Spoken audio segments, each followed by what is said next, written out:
Selamat pagi Bapak, Ibu, dan jemaat yang dikasihi Tuhan Yesus Kristus. Kita akan memasuki ibadah Minggu Advent ketiga pada minggu hari ini. Namun sebelumnya saya mohon kesabaran sejenak, akan saya sampaikan beberapa ulasan warta jemaat. Pertama-tama kami atas nama Majelis Jemaat dan Jemaat GKP Kampung Sawah mengucapkan selamat datang kepada Bapak Ibu dari anggota jemaat lain yang mengikuti ibadah kita pada pagi hari ini. Dan apabila Bapak Ibu dan saudara-saudari membutuhkan pelayanan kami, dapat menghubungi Majelis Jemaat di ruang konsistori setelah ibadah ini selesai. Bapak Ibu yang dikasihi Tuhan, adapun yang akan melayani firman pada minggu pagi ini, yaitu Bapak Pendeta Bayu Leonard Dalope, MSI. Kami juga mengucapkan banyak terima kasih kepada Bapak Ibu, teman-teman, organis, kantoria, mulmet, dan yang bertugas dalam pelayanan pada minggu pagi hari ini. Kiranya Tuhan senantiasa memberkati kehidupan dan pelayanan Bapak Ibu, saudara sekalian. Bapak Ibu, jemaat yang dikasihi Tuhan, baik yang di gereja maupun yang di rumah, Majelis Jemaat menyampaikan permohonan maaf kepada seluruh jemaat GKP Kampung Sawah apabila dalam pelaksanaan ibadah secara online atau live streaming ini sering terjadi kesalahan atau kendala karena memang teknis kami yang kadang-kadang agak bermasalah. Kami mengucapkan terima kasih atas perhatian dan kepedulian Bapak Ibu sekalian. Diinformasikan juga kepada Bapak Ibu bahwa untuk jadwal kehadiran jemaat pada kebaktian minggu yang akan datang, yaitu tanggal 19 Desember 2021, yaitu sebagai berikut. Untuk kebaktian yang pertama di jam 5.30 itu kehadiran wilayah 4 dan 5. Pada ibadah yang kedua pukul 9 itu kehadiran wilayah 1, wilayah 2 dan 3. Dan kebaktian yang ketiga pada pukul 18 itu kehadiran wilayah 6 dan 7. Kehadiran jemaat dalam setiap kehadiran maksimum 75 orang. Yang berikutnya Bapak Ibu diinformasikan bahwa pada hari ini tanggal 12 Desember 2021 pada pukul 11 siang akan dilakukan baptisan untuk anak-anak pada tahap yang pertama.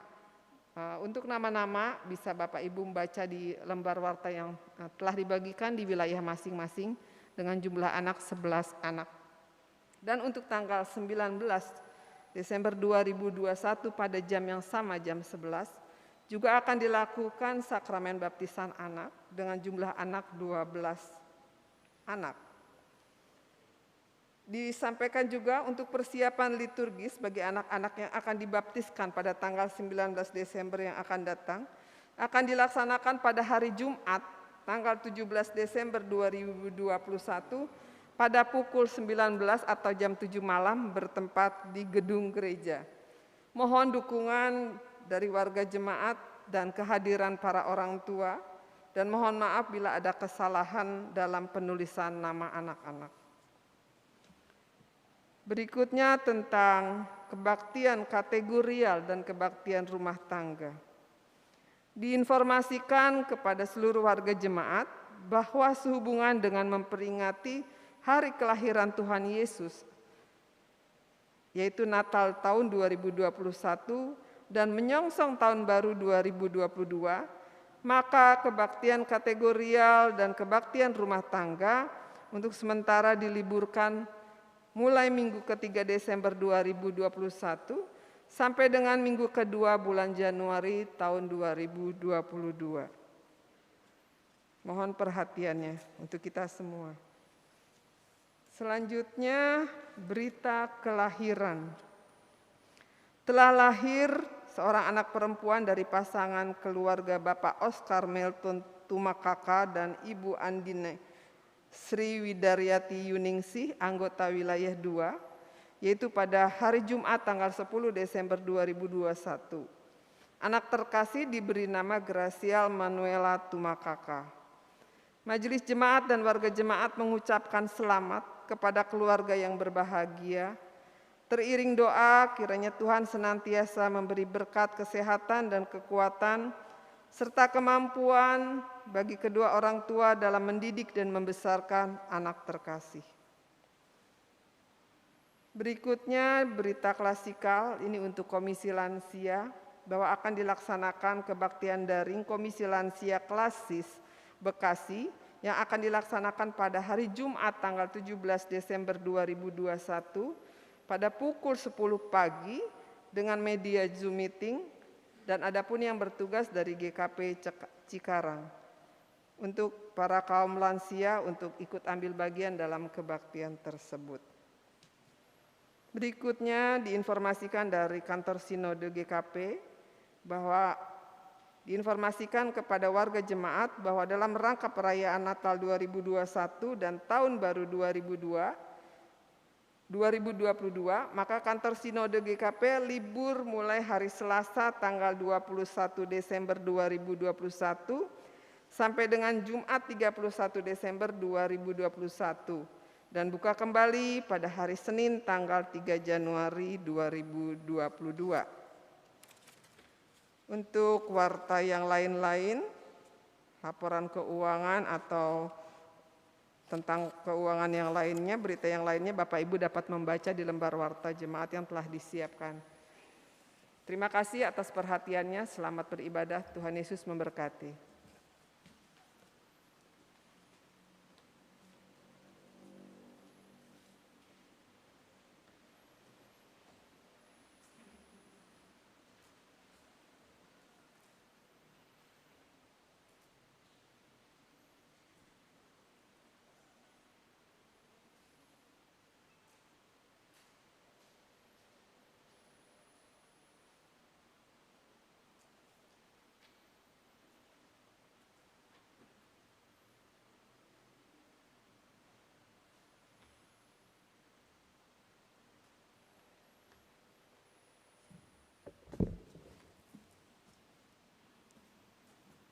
Jemaat Tuhan, marilah kita berdiri.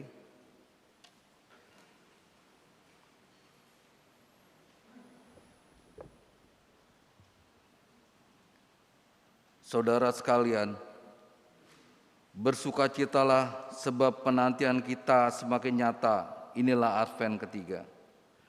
Dengan lilin berwarna merah muda yang hendak mengajak kita mengungkap syukur dan sukacita karena cinta kasih Allah yang dinyatakan melalui kedatangan Yesus Kristus. Mari kita masuk dalam hadirat Tuhan dengan menyanyikan Kidung Jemaat 76 bait yang pertama dan yang kedua.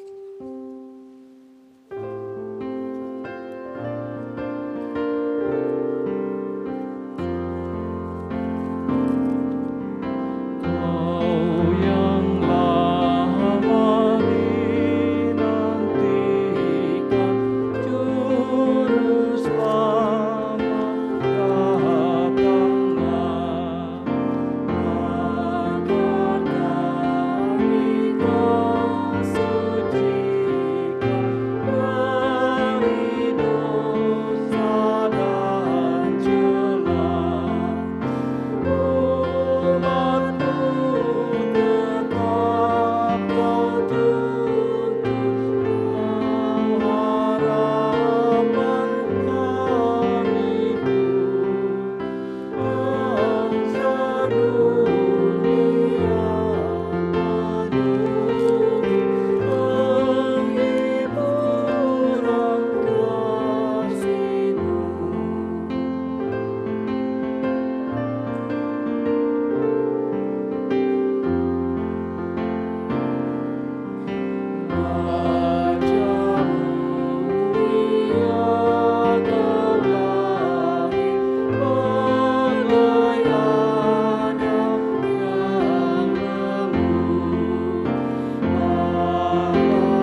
bersama-sama kita datang dengan keyakinan bahwa pertolongan kepada kita adalah di dalam nama Tuhan yang menjadikan langit dan bumi, yang memelihara kasih setianya untuk selama-lamanya dan tidak meninggalkan perbuatan tangannya. Amin. Salam sejahtera bagi saudara yang siap menyambut kedatangan Sang Mesias. Salam sejahtera bagi saudara juga. Nas pembimbing dalam ibadah Minggu Advent ketiga ini dibacakan dari Roma pasal 12 ayat 1 dan 2, demikianlah firman Tuhan. Karena itu saudara-saudara, demi kemurahan Allah aku menasihatkan kamu, supaya kamu mempersembahkan tubuhmu sebagai persembahan yang hidup, yang kudus dan yang berkenan kepada Allah, itu adalah ibadahmu yang sejati. Janganlah kamu menjadi serupa dengan dunia ini, tetapi berubahlah oleh pembaharuan budimu, sehingga kamu dapat membedakan manakah kehendak Allah, apa yang baik, yang berkenan kepada Allah, dan yang sempurna.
Ya Tuhan, betapa mulia nama-Mu di seluruh bumi.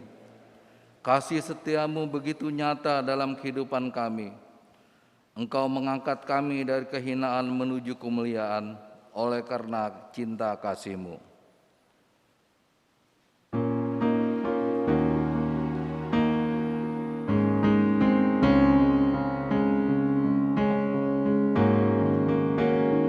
Aku bernyanyi bahagia, memuji Yesus selamanya. Aku bernyanyi bahagia, memuji Yesus selamanya. Pada Advent ketiga ini kami rindu untuk dapat mengalami pembaharuan dalam kuasa Kristus yang kedatangannya kami nantikan. Kehadiran-Mu sungguh memberi kami kekuatan untuk terus melangkah dengan penuh pengharapan.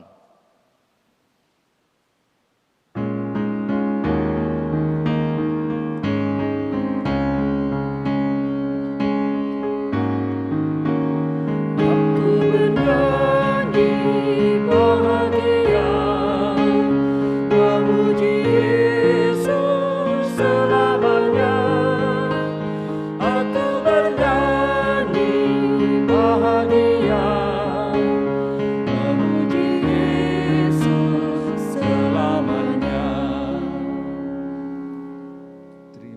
Terimalah ungkapan syukur kami ya Tuhan. Kiranya kasih-Mu tetap menyertai kami. Amin. Kita masuk dalam pengakuan dosa. Marilah kita datang untuk mengaku dosa kita di hadapan Allah yang Maha Kudus.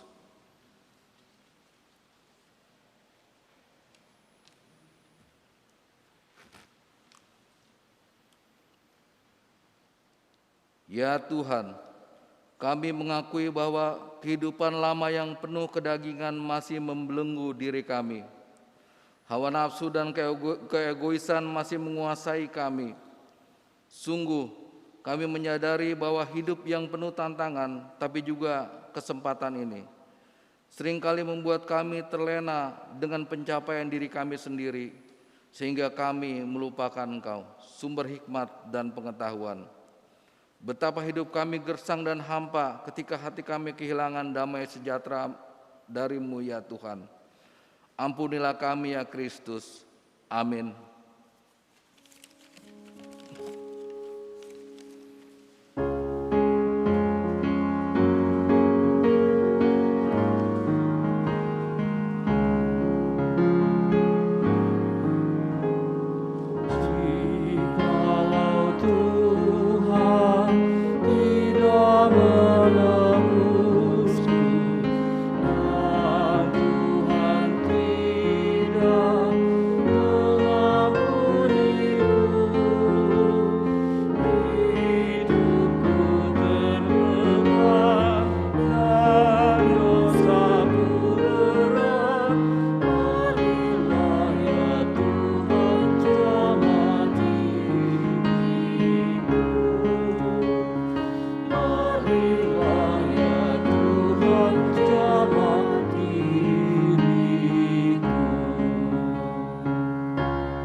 Mari berdiri. Saudara-saudaraku, dengarkanlah firman Tuhan yang menyaksikan bagaimana kasih Allah dinyatakan bagi setiap orang yang dengan penuh kerendahan hati mengaku dosanya di hadapan Allah. Ibrani pasal yang ke-9 ayat 13 dan 14, demikianlah firman Tuhan. Sebab jika darah domba jantan dan darah lembu jantan dan percikan abu lembu muda menguduskan mereka yang najis, sehingga mereka disucikan secara lahiriah, betapa lebihnya darah Kristus yang oleh Roh yang kekal telah mempersembahkan dirinya sendiri kepada Allah sebagai persembahan yang tak bercacat, akan menyucikan hati nurani kita dari perbuatan-perbuatan yang sia-sia, supaya kita dapat beribadah kepada Allah yang hidup. Demikianlah berita anugerah pengampunan bagi kita sekalian.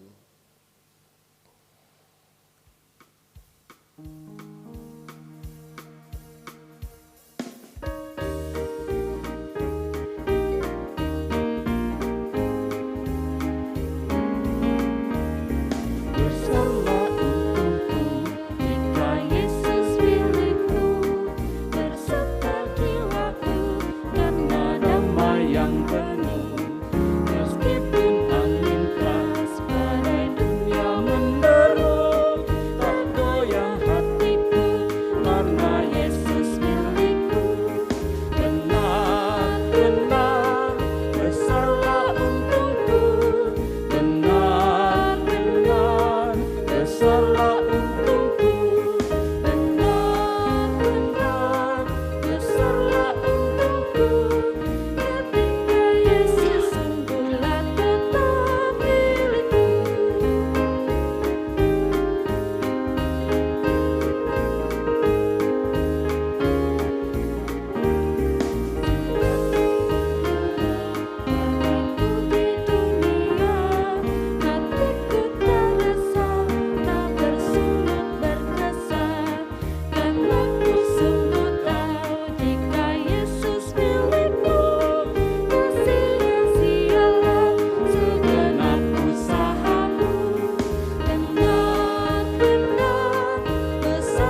Dan kini tibalah kita untuk mendengarkan sabda Tuhan. Mari bersatu hati, mempersiapkan diri dan kita memulainya dengan doa. Mari berdoa.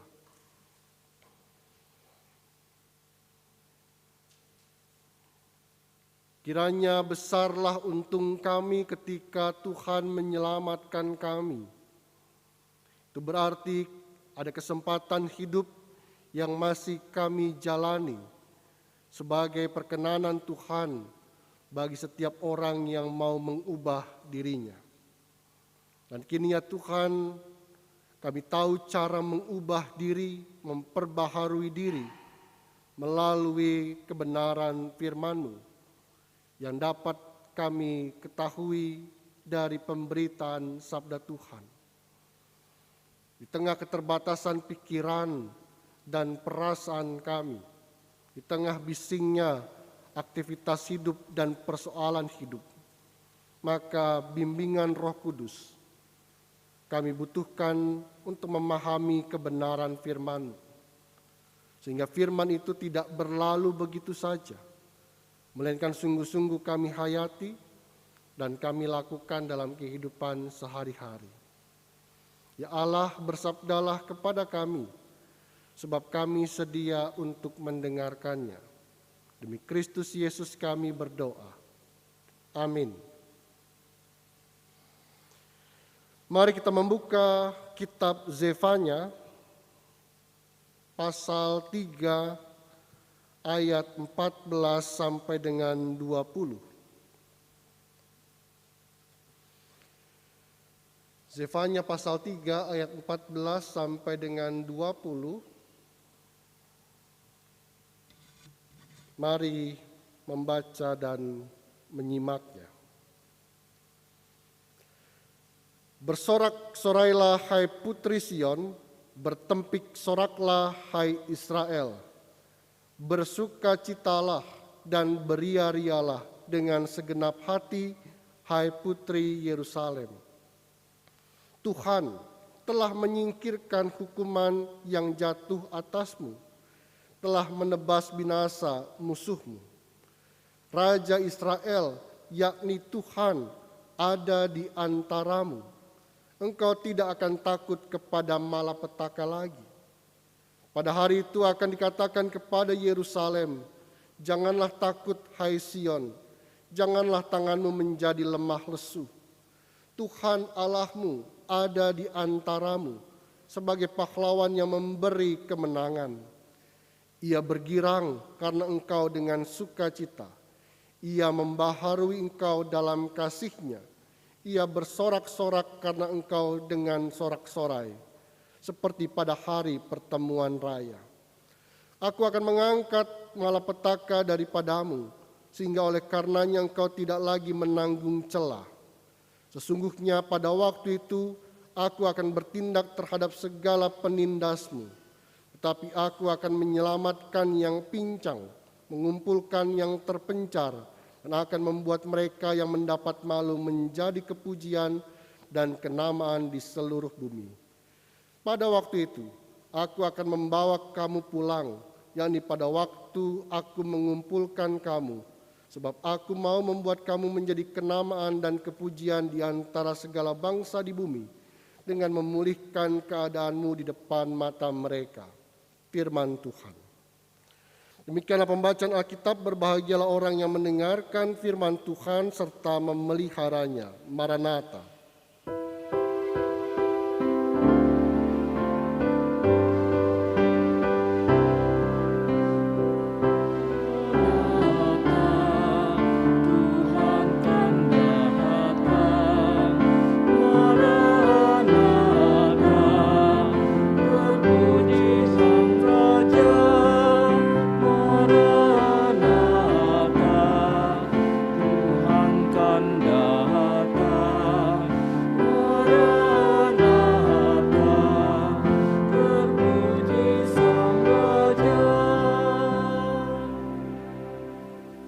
Selamat pagi. Apa kabar Ibu Bapak dan Saudara? Dan apa kabar juga bagi Ibu Bapak, Saudara dan anak-anak yang ada di rumah, yang mengikuti ibadah melalui tayangan langsung ini. Kita sudah berada dalam Advent yang keberapa Bapak Ibu? Tahu dari mana? Ada tertulis dan juga ada lilinnya yang menyala 3 buah. Dan mungkin memang karena perkembangan studi liturgi sehingga dulu kita hanya mengenal satu warna ungu untuk lilin-lilin Advent, tapi karena tadi mungkin perkembangan liturgi, lalu kemudian ada satu lilin yang agak berbeda, warnanya menjadi pink, merah muda, untuk menggambarkan suasana yang agak lain, yaitu joy, sukacita. Semakin dekat menjelang Natal, kita semakin punya perasaan yang mantap.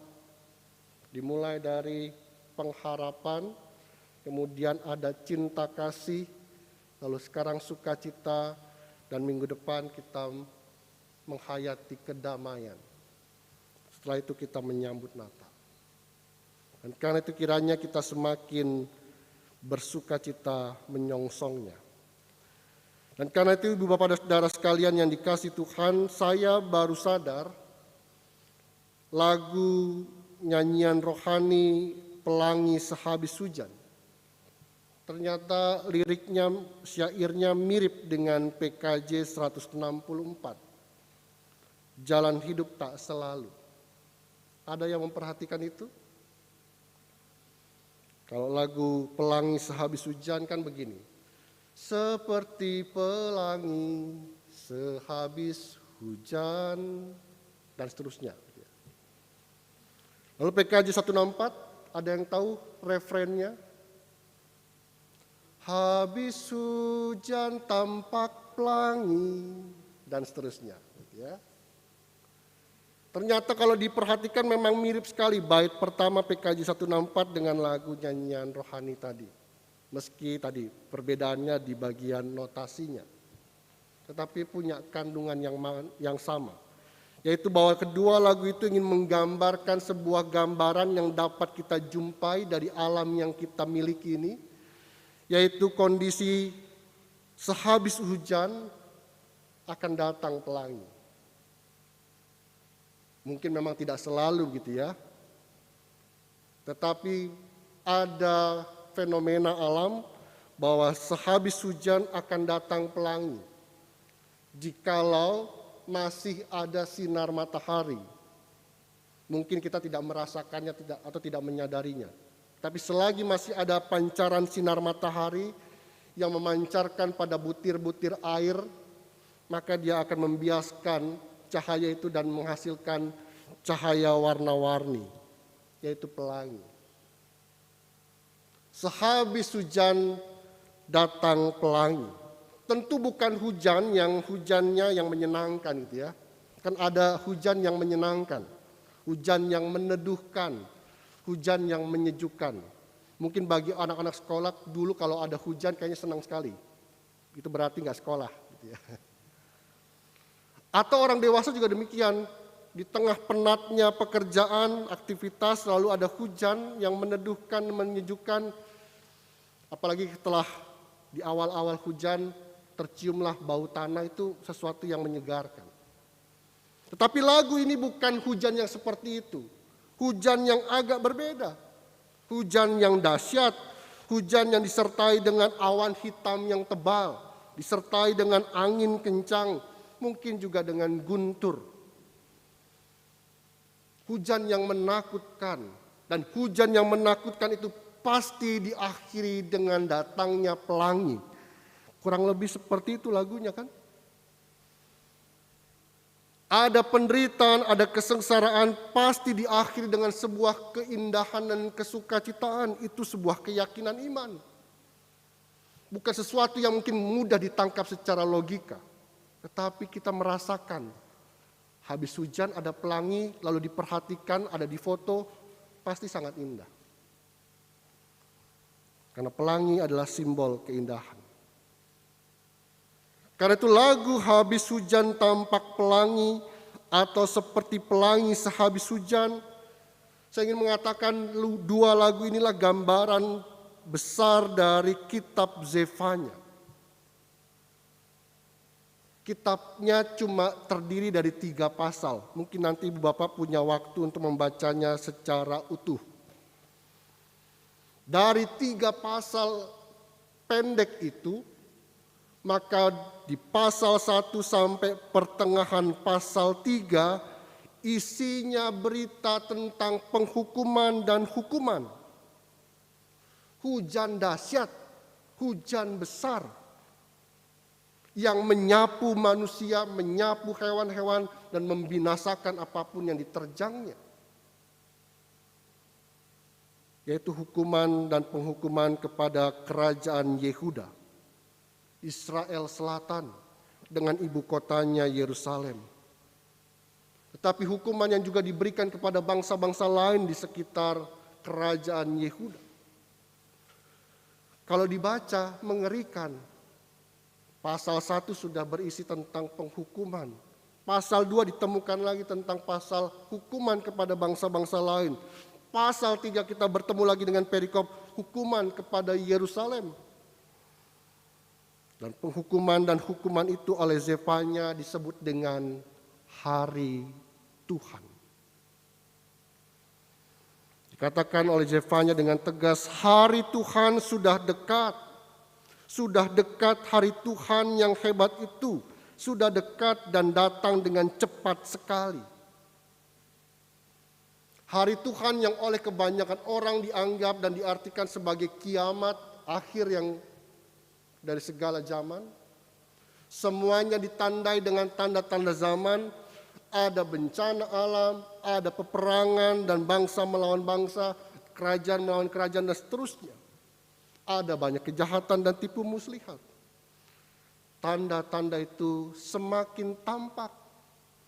Itu berarti hari Tuhan semakin dekat. Tetapi pemberitaan tentang hari Tuhan, kita tidak mau juga sama seperti orang lain. Mengapa? Karena hari Tuhan sesungguhnya adalah keadilan dan kasih Tuhan untuk melakukan pemurnian. Jadi konsep hari Tuhan dalam perjanjian lama dan kemudian di perjanjian baru selalu ada pemahaman disitulah pemurnian terjadi. Seperti bongkahan emas ketika dia harus dimurnikan maka ada mineral-mineral yang lain yang harus dipisahkan sehingga muncullah benar-benar emas murni. Dan ternyata upaya pemurniannya perlu menggunakan api yang panas. Gitu kan? Dan hukuman dan penghukuman Tuhan kepada bangsa-bangsa dan kepada Yehuda secara khusus adalah usaha untuk memurnikan. Memurnikan umat Tuhan, memurnikan manusia dari orang-orang jahat, dari para pengkhianat-pengkhianat Tuhan. Bukankah itu gambaran bangsa Yehuda? Di sini dia menyembah Tuhan di bait Allah, keluar dari bait Allah mereka menyembah Baal dan dewa-dewa lainnya. Di waktu yang mungkin sama. Pemurnian untuk menghukum orang-orang yang jahat, orang-orang yang senang melakukan kekerasan dan penipuan yang dilakukan oleh siapa? Oleh pemuka agama, pemuka bangsa, anak-anak raja dan siapapun tanpa terkecuali. Bukankah sekarang punya gambaran nyata di berita kita hari ini, pemuka agama melakukan penindasan dan kekerasan seksual. Dan itu terjadi bukan hanya kepada orang-orang di luar sana, tapi yang mengatas diri orang mengerti agama. Dan disitulah Tuhan menghukum mereka. Sekali lagi apa arti tujuan pemurnian ini? Tujuan Tuhan menghukum. Apa kira-kira ibu bapak saudara? Satu kata. Sisa. Agar muncullah pada akhirnya ketika hukuman dijatuhkan, muncullah sisa-sisa umat yang tetap setia, murni hatinya untuk mengikut Tuhan. Seperti emas yang berkilau, punya kualitas, punya kemuliaan justru ketika melewati banyak tempaan dan pemurnian. Meski sebaliknya, di sisi yang lain, orang-orang yang jahat tetap saja jahat. Iya kan? Dihukum saja pun mereka tetap semakin giat melakukan perbuatan jahatnya. Bukankah banyak hal itu kita temukan dalam kehidupan hari ini? Seorang influencer yang tidak melakukan karantina, divonis 4 bulan tapi nggak dibui. Hanya membayar denda 50 juta lalu bisa seenaknya. Ada 2 oknum yang memaksa korban pemerkosaan untuk tidak melaporkan kasusnya lebih lanjut. Dan lain sebagainya. Hukuman kadang-kadang tidak membuat orang jera. Hukuman membuat orang semakin giat melakukan kejahatannya. Bagaimana dengan nasib mereka? Tuhan katakan dalam Zefania 7 ayat pasal 3 ayat 7 dan 8, mereka akan menunggu penghakiman Tuhan yang terakhir nanti. Tetapi bagi setiap orang yang memandang hari Tuhan sebagai hari pemurnian sampai pada akhirnya, maka dia disambut dengan kabar sukacita. Kitalah itu. Sampai pada akhirnya kita menanti hari datangnya Tuhan bukan dengan ketakutan, bukan dengan kecemasan, tetapi dengan sukacita. Dan karena itu Advent ketiga ini perlu sekali memahami firman Tuhan pada Zefania ini. Mengapa? Karena Advent bukan hanya soal hitung-hitungan minggu menjelang Natal, bukan. Oh ya, kalau Paskah maka kita menghitungnya ada minggu-minggu prapaskah, jumlahnya 6 minggu. Oh kalau Natal kita akan didahului dengan minggu-minggu Advent, jumlahnya 4. Advent bukan hitung-hitungan menjelang Natal. Advent adalah mengarahkan kita untuk menyongsong hari Tuhan, hari datangnya Tuhan. Entah dia datang sebagai bayi mungil dalam Natal, atau dia datang sebagai raja atas segala raja. Sekali lagi untuk apa? Ya untuk memurnikan kita di tengah-tengah dunia yang semakin jahat, penuh penderitaan dan kesengsaraan saat ini. Dan kan itu ibu bapak dan saudara sekalian yang dikasih Tuhan, untuk menyiapkan jalan bagi datangnya hari Tuhan, mari kita belajar dari arahan Zefania. Yang pertama adalah jauhi sikap acuh tak acuh, melainkan carilah Tuhan. Begitu kata Zefania pasal 2 ayat 3. Bayangkan, pasal 1 isinya tentang hukuman, pasal 2 isinya tentang hukuman, pasal 3 isinya tentang hukuman, tetapi di sela-sela itu di pasal 2 ada seruan pertobatan. Mencari Tuhan saja dalam hidup.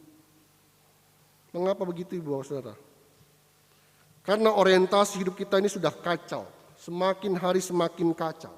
Kita banyak menginginkan ini dan itu. Mau yang ini tapi juga mau yang itu. Punya yang ini gak puas, pingin yang itu juga. Manusia memang banyak hasratnya. Hasrat ingin menang, hasrat ingin unggul, hasrat ingin berkuasa dan menguasai, dan hasrat untuk kebal dari hukuman.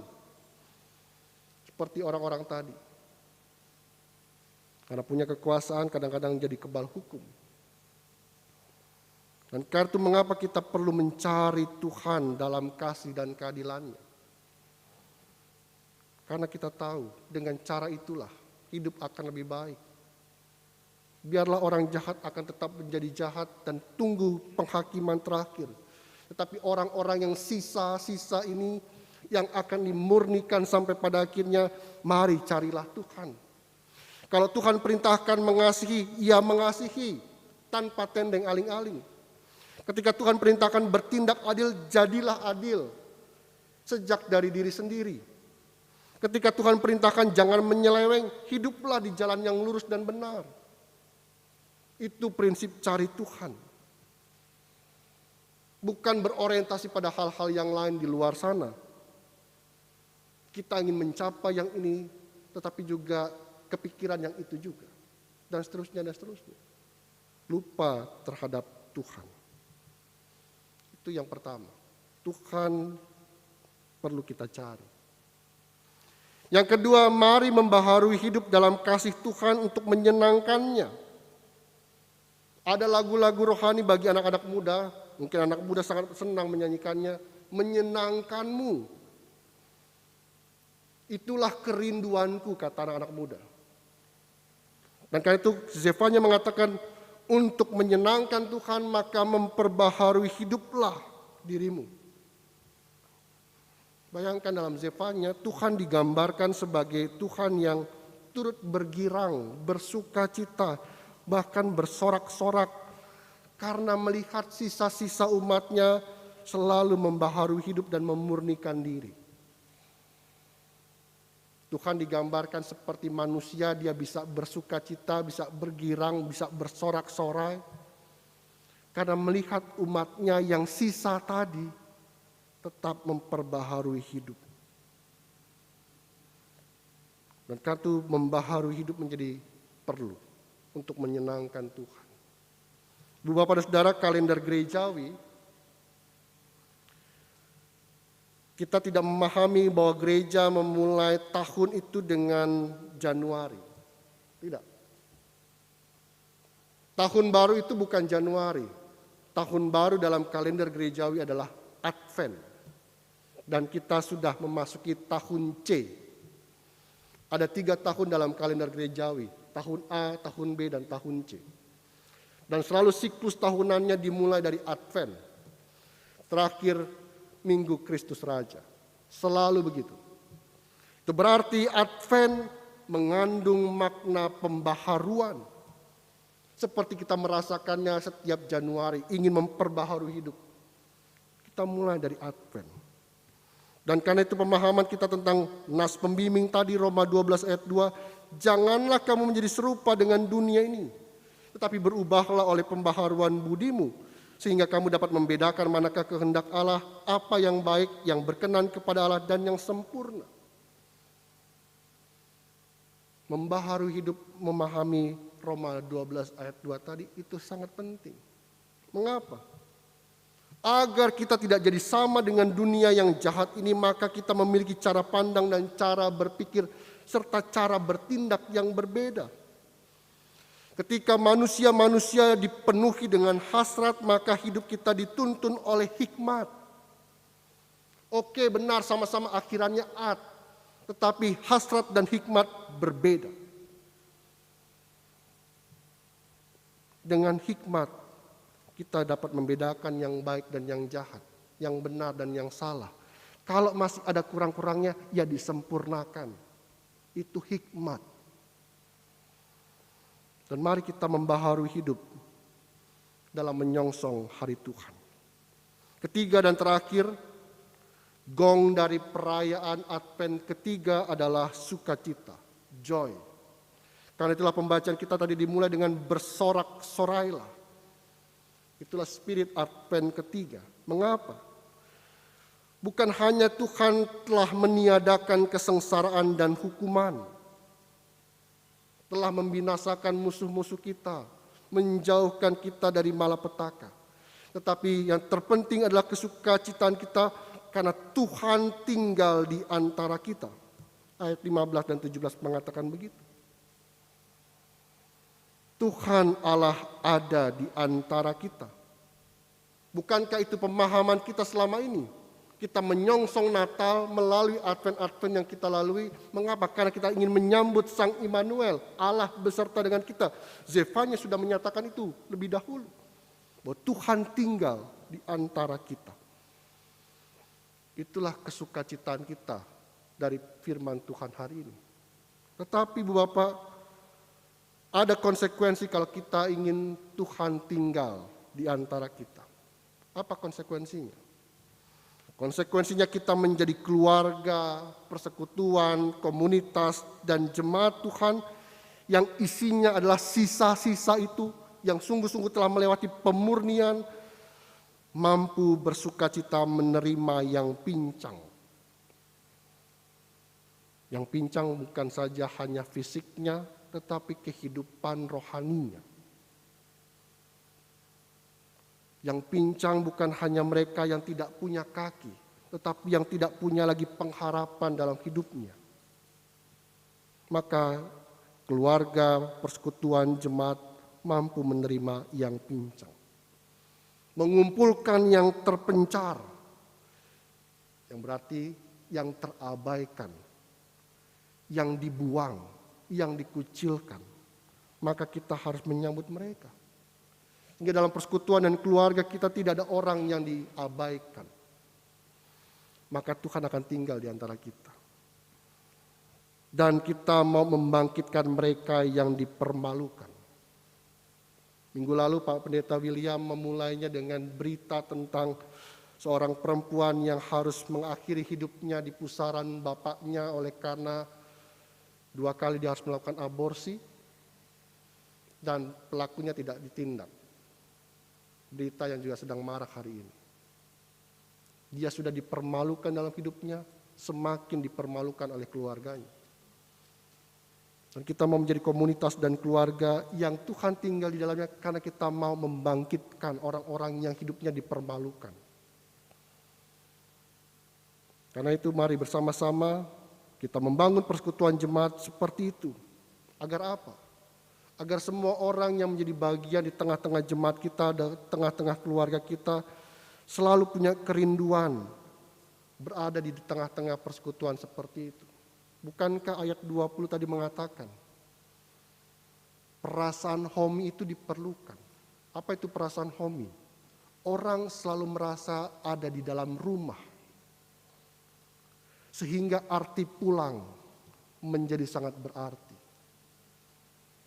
Aku pergi kemana-mana melakukan ini dan itu, tapi aku tahu ada keluarga, ada persekutuan yang membuat aku rindu untuk pulang. Maka dengan tanda-tanda itulah Tuhan tinggal di antara kita. Mari kita membangun diri, memperbaharui diri, dan menyambut Advent dan menyongsong Natal. Tuhan memberkati. Amin.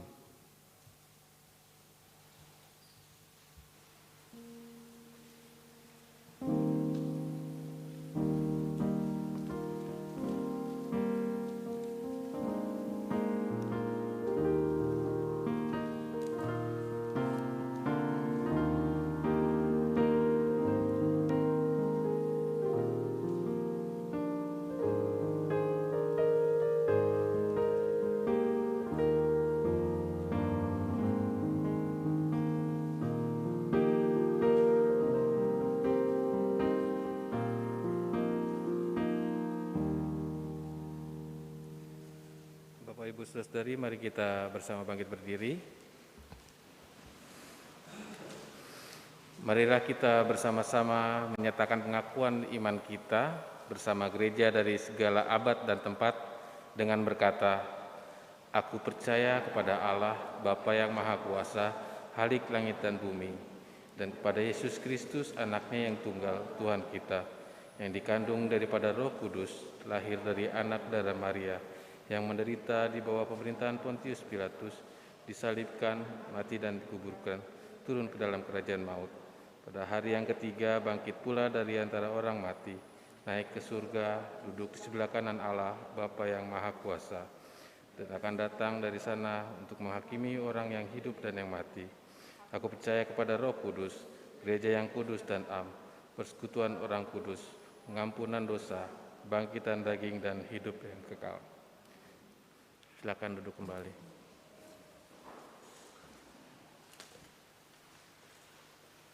Mari kita kembali bersatu hati dalam doa syafaat, nanti diakhiri dengan doa Bapa kami yang dinyanyikan. Mari berdoa.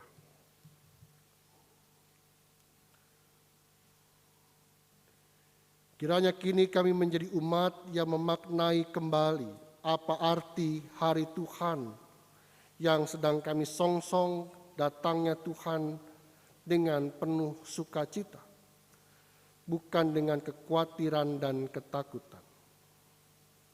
Sebab Tuhan akan menjagai umat-Mu yang telah Tuhan murnikan sampai pada akhirnya, yang hidupnya mencari Tuhan, hidupnya memperbaharui diri, dan hidupnya membangun kehidupan bersama-sama dengan orang percaya yang saling peduli dengan penuh cinta kasih. Maka Tuhan akan menjagai kami, bukan hanya melepaskan kami dari kebinasaan, tetapi memberikan kami kehidupan yang baru, bersama-sama dengan Tuhan tinggal di antara kami. Dan karena Dia Tuhan, Advent yang sedang kami rayakan dan hayati ini bukan hanya menghitung mingguan kami menjelang Natal yang kami lakukan dan rayakan secara seremonial tahunan, tapi sungguh-sungguh kami sedang menyongsong datangnya Tuhan, bukan hanya sebagai bayi mungil, tapi Allah yang berkuasa, Allah Sang Immanuel yang selalu beserta dengan kami. Dan karena Dia Tuhan, ketika kami masih hidup di tengah-tengah dunia yang jahat ini, murnikan kami agar kami tidak menjadi serupa dengan dunia ini. Saat ini ya Tuhan, dalam syafaat ini kami ingin berdoa bagi saudara-saudara kami dalam pergumulan keseharian dari waktu-waktu yang sangat panjang. Memulihkan diri, mengobati, dan itu membutuhkan waktu yang sangat panjang dan melelahkan. Bukan hanya bagi mereka yang sakit, tapi bagi keluarga yang mendampinginya. Karena ya Tuhan, saat ini kami mengingat Bapak Goosoki Harefa, Bapak Peter Dilulaki Ama, Bapak Sani Sembiring, Ibu Asiana Sairin, Ibu Yesiana Harahap, Ibu Sujiati, Ibu Novi Sairin, Ibu Rosmiati Makaluas, Ibu Hara Royani Bayin, Saudari Oktaviani Kundimang, Bapak Absalom Bairsadi, Ibu Tinur Sitorus, Bapak Suhanda Kotong, Saudara Andreas Idris, anak Rafael, dan orang tua Bung Mamai, simpatisan wilayah 4, mereka saat ini dalam keadaan sakit. Begitu juga dengan Ibu Sumiarti Tampu Bolon, Ibu Maria Wasina Kadiman, Bapak Julius Adolf Priyono Hadi, dan Bapak Daniel Niman.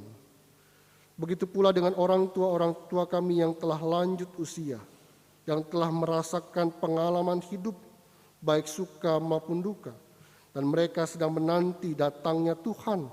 Maka beri kekuatan batin mereka, yaitu Bapak Warman Hidayat, Bapak Parmena Sandang, Ibu Asiana Kuli, Ibu Marsih Bayin, Opung Si Hombing, Ibu Rosalia Otol, Ibu Asmiati Kuli, Ibu Esther Wakina, Ibu Paijah, Ibu Ici, Ibu Halimah, Ibu Ani Samad, Ibu Ana Niman, Ibu Ani Empit, Bapak Ekerikin, Ibu Kristin, Bapak Robert Sairin, Ibu Tuti Sairin. Kami percaya Tuhan, damai-Mu ada bagi mereka. Kami ingin berdoa juga bagi tiap-tiap pribadi dan keluarga yang menghadapi tantangan, pergumulan, bahkan penderitaan hidup dan kesengsaraan oleh karena tantangan dunia yang menjebak dan menjatuhkan. Berikan kekuatan dan hikmat-Mu ya Allah, agar mereka sungguh-sungguh diberikan pengharapan baru, pemulihan untuk memperbaiki diri, dan pada akhirnya menjalani kehidupan yang baru yang diperkenankan Tuhan. Jikalau Tuhan mulai bertindak bagi mereka dan menolong mereka. Kami ingin berdoa bagi setiap keluarga-keluarga, membangun cinta kasih keharmonisan orang tua dengan anak, serta kakak beradik, relasi mertua dengan menantu, dan orang-orang yang tinggal di tengah-tengah rumah kami. Maka relasi yang terdekat itulah sungguh-sungguh mau kami bangun, dan pada akhirnya keharmonisan menghasilkan sebuah tindakan kebaikan bagi setiap orang yang telah menjalaninya. Kami ingin berdoa, bersyukur bersama-sama anggota jemaat kami yang merasakan sukacita, mendapatkan hari-hari yang mereka kenang, hari kelahiran dan hari pernikahan. Tuhan menolong mereka untuk mengingatnya dan mensyukurinya bersama-sama dengan keluarga. sambil terus memperbaiki diri dan memulihkan diri dengan hal-hal yang indah di waktu-waktu mendatang. Kami ingin berdoa bagi pasangan Bapak Oscar Tumakaka dan Ibu Andina Sri Ridaryati Yuningsi, karena Tuhan menganugerahkan Graziel Manuela Tumakaka di tengah-tengah rumah tangga ini. Maka kiranya Tuhan menolong mereka untuk bertanggung jawab, menjamin tumbuh kembang anaknya, tapi juga menumbuh kembangkan iman percayanya. Kami ingin berdoa bagi kehidupan bergereja kami. Tuhan memanggil gerejamu untuk melakukan sakramen seperti yang Tuhan titahkan, membaptis kepada banyak orang. Dan karena Tuhan melalui gerejamu, kami akan melakukan sakramen baptisan kudus. Dan karena itu kami ingin berdoa bagi tiap-tiap orang tua yang telah memberi diri dan mempersiapkan diri menyerahkan anak-anaknya untuk dibaptis. Dan karena Tuhan, Engkaulah sumber segala berkat dan anugerah, akan menjadikan anak-anak kami ini menjadi bagian dalam keluarga Tuhan. Baik mereka yang dibaptis hari ini dan juga yang dilakukan pada minggu yang akan datang. Dan biarlah gereja tetap menjadi pelayan-pelayan dengan penuh kerendahan hati, melakukan pelayanan ini dengan kesungguhan hati. Kami ingin berdoa bagi berbagai pelayanan yang kami tempuh di sepanjang tahun program ini. Kiranya kami pelayan-pelayan Tuhan, baik pendeta jemaat, penatua, para komisi, pengurus, dan setiap orang yang mengambil bagian dan memberi diri sebagai pelayan Tuhan. Pakailah mereka agar mereka mengerjakannya dengan tekun, sebab mereka adalah orang-orang yang menjadikan dirinya sebagai hamba Tuhan, yang mengerjakan seperti dan seturut dengan yang Tuhan perintahkan.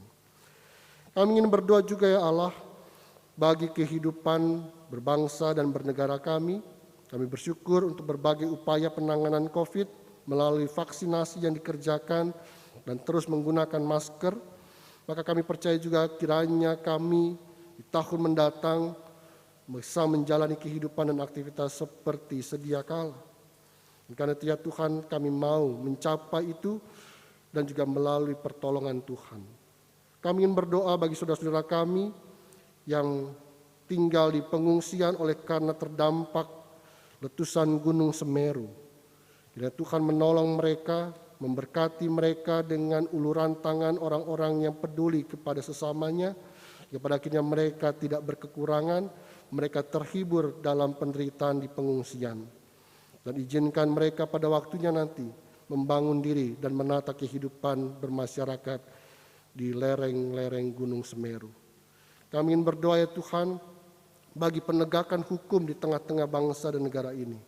Kiranya kami sungguh-sungguh melakukan yang benar sesuai dengan ketetapan Tuhan dan hukum yang berlaku. Dan karena setiap orang yang melakukan tindakan-tindakan penyelewengan dihukum secara seadil-adilnya. Hingga pada akhirnya penegakan hukum inilah yang menjamin masyarakat menjadi sejahtera. Ya Tuhan, banyak hal yang kami doakan dalam syafaat ini, tapi tak kuasa kami menyebutkannya satu persatu. Kiranya Tuhan mendengar apa yang terucap, terlebih yang menjadi keinginan hati kami masing-masing. Dan kami pun saat ini ingin berdoa, seperti yang Tuhan ajarkan kepada kami.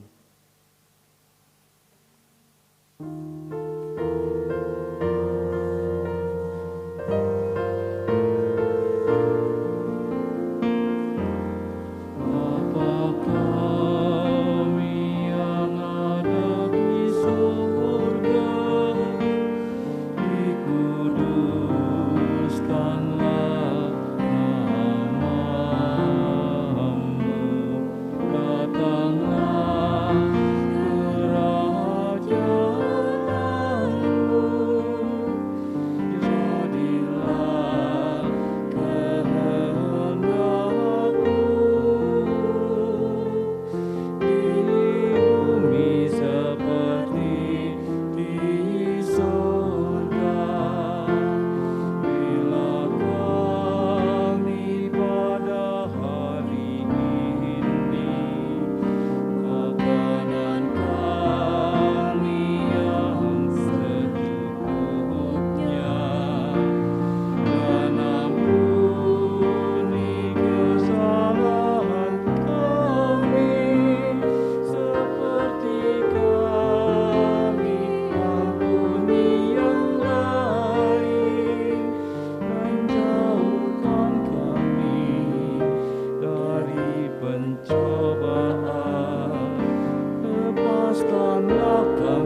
Tuhan, marilah kita menghimpun persembahan syukur dengan mengingat firman Tuhan dalam Kisah Para Rasul 20 ayat yang ke-35 demikian.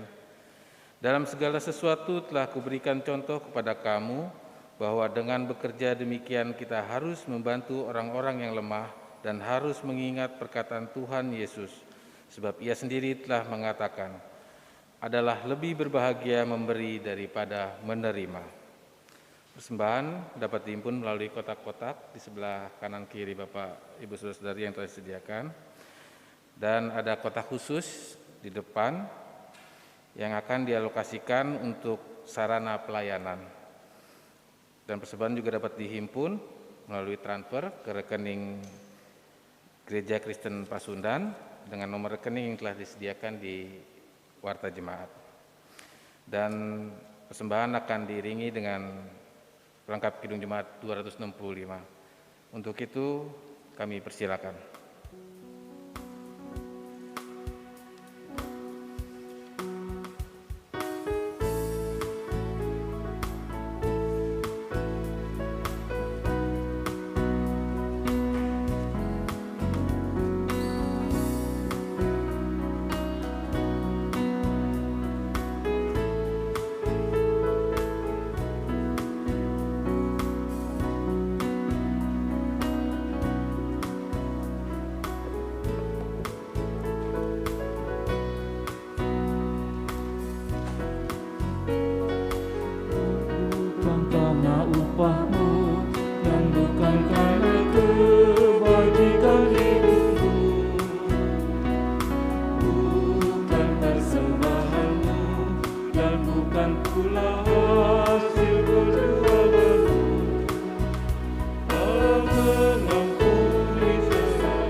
Kita bangkit berdiri, kita bawa persembahan kita dalam doa. Ya Tuhan, inilah persembahan syukur kami yang kami bawa seraya mempersembahkan hidup kami. Kiranya karya pembaruan Allah terus dinyatakan melalui hidup kami dalam cinta kasih bagi sesama. Maka damai sejahtera Allah senantiasa hadir dalam kehidupan bersama di tengah keluarga, gereja dan masyarakat. Dalam Kristus Tuhan kami berdoa. Amin. Jemaat tetap berdiri.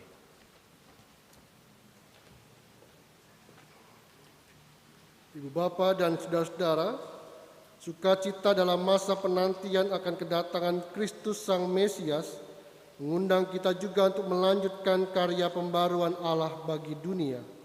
Mari kita membuka hati dan memberi diri agar Tuhan membentuk dan memakai hidup kita untuk kemuliaan-Nya.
Mari bersama-sama kita arahkan hati kepada Tuhan dan terimalah berkat-Nya.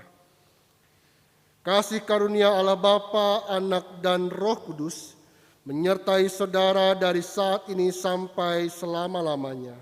Amin.